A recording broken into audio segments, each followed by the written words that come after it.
Initiatives for Chicago Public Schools.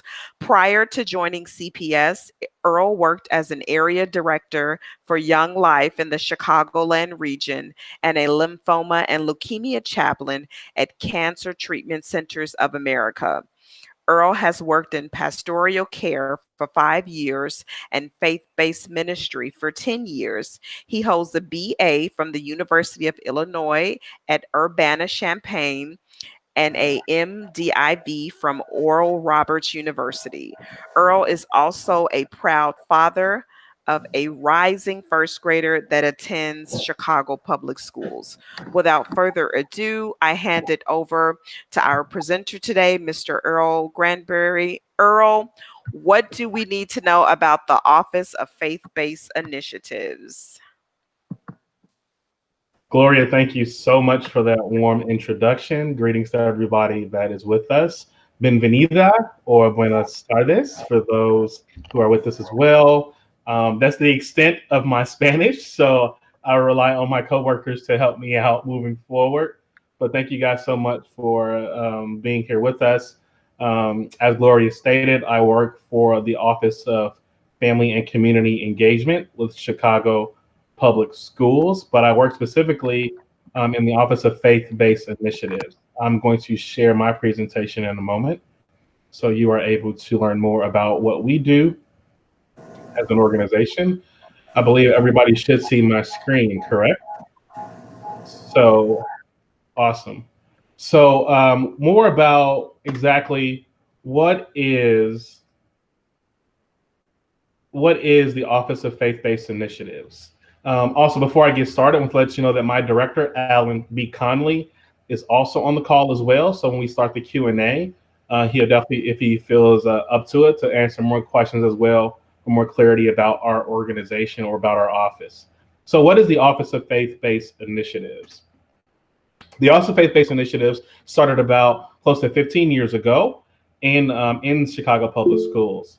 It was started in a way in which the district wanted to engage not only more with our community, but with our faith-based partners that does a lot of work with individual schools and networks and in communities.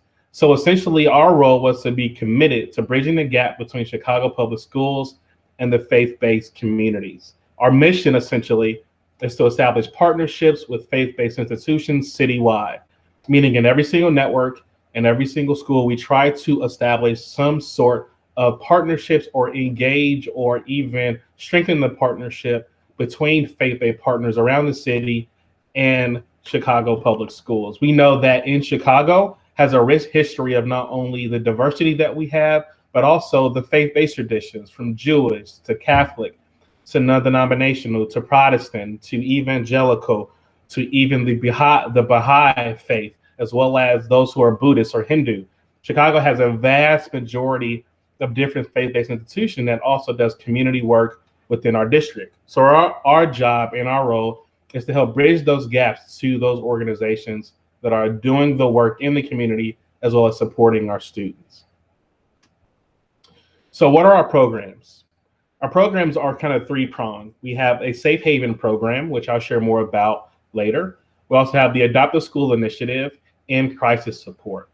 The Safe Haven program is essentially a free alternative district-wide after-school summer program and spring break program that we provide free of charge to any family and any student who needs that support within their community. The Adopt a School is actually another arm of our actual office, as well as our crisis support, which I'll share more about it individually in a few. Our Safe Haven program was actually kind of the founding programs within our office. Within the Safe Haven program, like I've already stated, is to essentially partner with faith-based and nonprofit organizations to host our Safe Haven programs across the city. Safe Haven programs are essentially after school, spring break, as well as summer programs where we partner with these faith-based and nonprofit institutions to offer free alternative programming for our students and their families that need it the most. We know in a lot of different organizations, you don't have an after school matters or a very robust after school program or even a summer or spring break program. And a lot of our parents can only afford certain amount of programs every single year, because as we know, me being a parent, a lot of those different programs can cost a little bit of money, as well as maybe not as robust as we want it to be. So what CPS did was they invented or created a program within the district that is a free alternative for parents and families that need it. And we partner with these faith-based institutions and nonprofits to provide that programming throughout the city. We currently just finished launching our summer 6-week Safe Haven program, which we did completely virtual, meaning all of our partners decided to go as virtual programs, where we had a list of different activities and programming that we were able to provide to all of our families in those communities that need it, to occupy and engage their students for almost 2 to 3 hours a day. So that's what the Safe Haven program is in a nutshell. It's one of our longest standing programs in our organization. It's kind of how our office was partly founded as well. And we try to continue that partnership throughout the longevity of our program in our office. We went from having about almost over 200 programs to actually streamlining the program and allowing it to be a little bit more robust, as well as more concise to organizations, faith-based institutions that actually could do it in a more succinct and effective way for our communities. Our next program that we have is called the Adopt a School Initiative.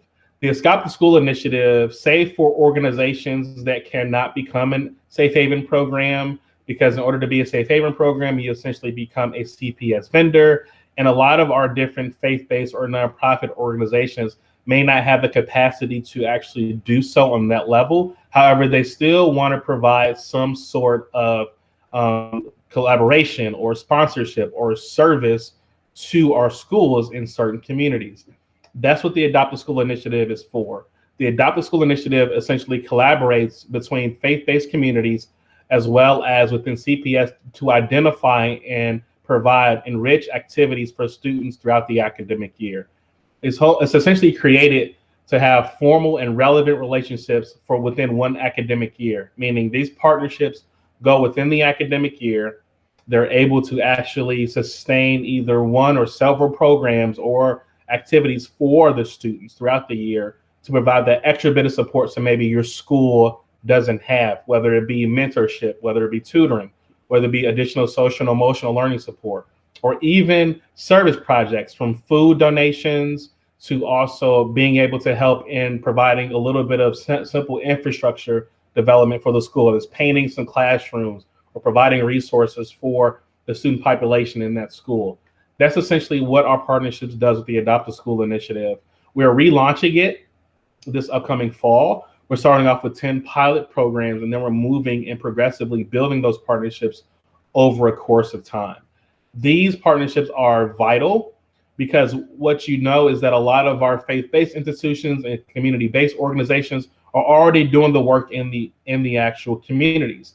We're just wanting to help facilitate and provide that extra bit of support for them to allow their support to even go even further in their schools, in those communities for those families. So that is our Adopt a School Initiative.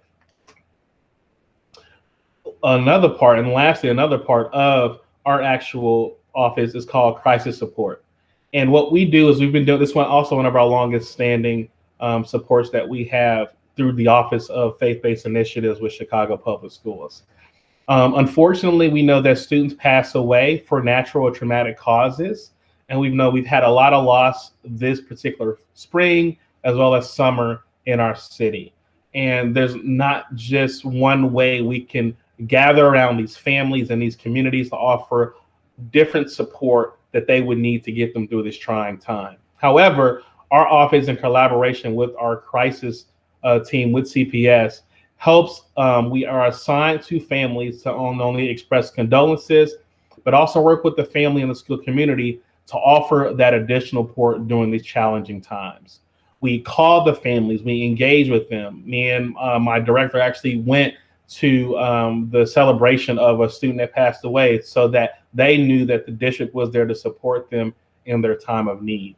We also, if they needed extra grief counseling or also extra bit of support as well as social and emotional learning, we're able to refer them to organizations and also community partners that we partner with to provide that extra bit of support that maybe we can't provide for them at the time. So we do a multiple different things on multiple different levels to provide this crisis support for our actual not only student population but our families as well. We know our families are going through trying times, and we try to do our best to provide that support for our families in a way that we know we can sustain and help them get through these hard times and hopefully get them over what they may be going through.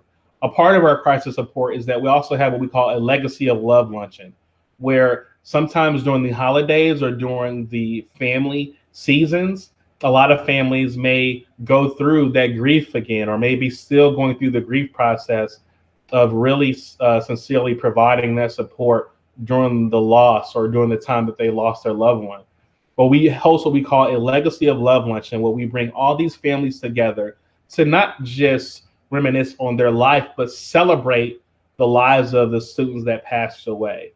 That way they know they're not alone during those seasons. There are other people there to support them, and that we are here as a district to support them the best way we know how.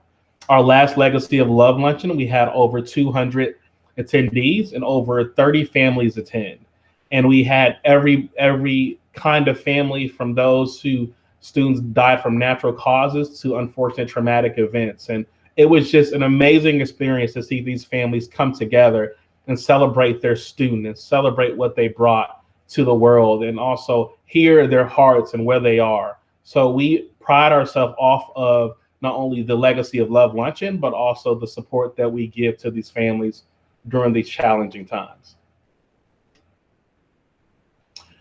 Essentially, what does our office do? It's a famous quote that I love by Theodore Roosevelt that says, "People don't care how much you know until they know how much you care." Essentially, our office provides that care to our families and our communities. As you know, family and community engagements have multiple different offices and multiple different ways to support our families and communities. We just offer additional tender love and care to our actual families in a way where they not only understand and they see how much we care, but we try to go the extra mile as well. Whether it's offering up the extra bit of support as a free alternative after school programming that they may need, whether it's providing the resources from either letting them know about food distributions across the district, which we've led during the COVID pandemic, or even providing extra school supplies or extra resources that families may need. I've gotten several calls from my coworkers regarding a variety of needs that the families need, that they call on us, knowing that through our community partners and the support that we give our families, that they can come to us and show them how much we care. That way they can get through not only difficult times, but the best of times as well. So what I say we do is that we show people how much we care as a district, and we do it with the help of our colleagues in family and community engagement. We can't do this alone. We've actually have several people on our staff to help us do that. Our director, Alan Conley, who's on the line, who during Q&A can provide the extra bit of clarity for you throughout the presentation. We also have a Latinx coordinator as well. Her name is Alex Cortez, where she actually provides that support for our Latinx population as well as our Latinx partners as well as schools. Me as well, I'm here to provide extra bit of support to our South Side communities as well as our South Side partners, and Tanisha McGee, who's also a community coordinator to help with the West Side support as well to our West Side partners and our West Side schools. Jeffrey Howard is a part of our administrative team who does a fantastic job of helping us navigate the day-to-day operations, and we as a team help facilitate the entire district. So the five of us help do the entire district and help support them the best way we know how. So as a team, we provide the support in a way that hopefully you will be able to see or currently be able to experience as a year goes forward. And we're here to support you in whatever way we possibly can as the Office of Faith-Based Initiatives. I want to thank you for your time and for allowing us to present to you. And now I would open it up to any questions that you may have regarding what we do as an office and as an organization. Thank you so much.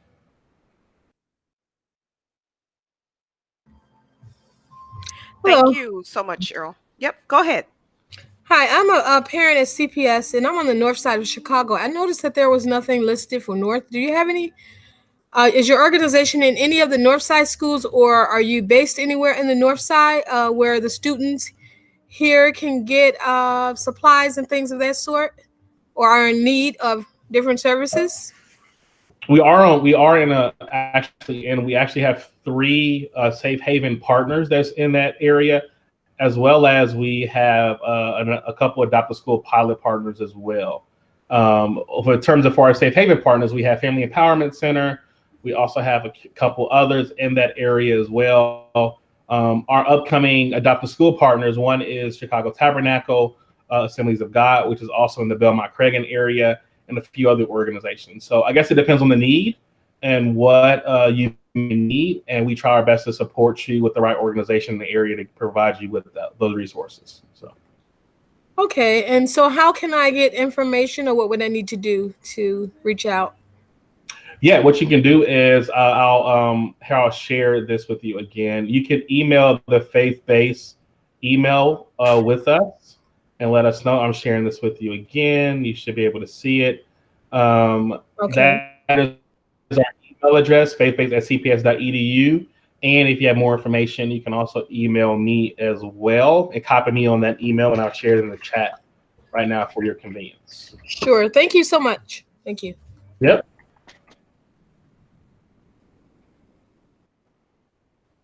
You'll also receive a PowerPoint presentation, which will have that additional contact information. Any more questions? Feel free to unmute or go ahead and type them into the chat box.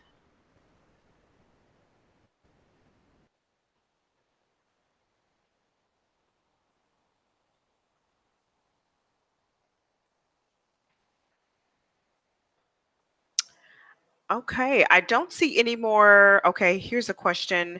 How do you separate church and state? That's a great question. Thank you. That always comes up in what we do. Essentially, we keep the separation of church and state. Of course, it's because we are a public, federally funded and locally funded district. What we're doing is that we are not in the process of allowing faith-based organizations to necessarily teach what they may be their beliefs or system. We just provide those organizations with the access to support our students, whether it be through mentoring, tutoring, social and emotional learning, providing food, providing additional resources, maybe providing some counseling as well. These are all social services that a lot of these faith based as well as community based organizations have at their disposal that maybe a lot of our families or communities maybe don't have access to. So, what we do is that we partner with these organizations to provide those supportive services for our families and our communities. So, it's not necessarily us allowing those organizations to essentially teach or what they say proselytize their belief.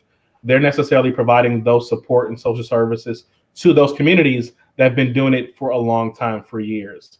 I know, for example, we partner with a local organization called Black Girls Break Bread, where all they did was they supplied 30 families per outreach around the city, actually 30 to 50 families at times, every single different outreaches across the city with just meals for a week. Well, they literally went, bought groceries for those families for a week, and passed them out at different locations. We tried our best to spread it around different locations around the city. So at least we got a broader scope of providing that particular support and service to our families. So that's an example of what we do and how we do it. We also help bridge the gap between, like I said, the faith-based and nonprofit organizations with the schools. A lot of the faith-based and nonprofit organizations want to help the schools, but how they're trying to figure out what school should we partner with, how should we engage with the school, how can we engage with the student population in a way that they can get the support that they need. So we also bridge that gap as well by becoming a liaison between the actual school and the faith-based or community-based organization as well. So we still keep that separation, but we also use it to the advantage of our families and communities that need those services. Thank you. So Earl, can you talk a little bit about What do some of those supports look like for our families that are experiencing any type of traumatic events within their household, or if there's a death of a family member? And I know it may be different for each household, but what are some of the resources, or what do the supports look like for those families? One of the supports that we do is grief support, where we don't offer grief support for our families and communities as a district, but we refer out to different organizations or counseling services that provide that. For example, we are a partner with the Turn Center, with the Bright Star Community Outreach, where they provide that immediate trauma support for those families. Also, we partner up with the other organization called Escali, which provides that additional faith-based support for families in the Latina and Latino population. We just did a huge outreach to various other families that need, whether it be some financial support or other means for them to provide that support if needed. It's a case-by-case basis, depending on the situation and what the family may need, but that is also an option as well. We go through our office as well as our crisis team to see what the need is, and then we try our best to support those families the best way we can. We also partner up with those individual schools. For example, say they have a family who maybe lost a student who has multiple students in CPS or within the district. We actually do the work of calling those schools, calling the counselors, making them aware of maybe the loss that that family has experienced, seeing if that counselor has talked to the student or if they want to actually engage in that process of providing that support for those other students of that family. So it's kind of a case-by-case basis to offer the support. But one thing that we do is that whenever there's an active CPS student that has actually been lost within the school year or even in the summer, depending on, doesn't depend on when the loss occurs, we make contact with that family within 24 hours, meaning we want them to know that there's somebody from the district that is concerned about where they are and how we need to support them. We make sure that we make that contact with them so they're aware that whatever support they may need is available, so that we can provide it for them and help that situation or that difficult situation seem a little bit easier, and maybe give them a little bit of peace in the process.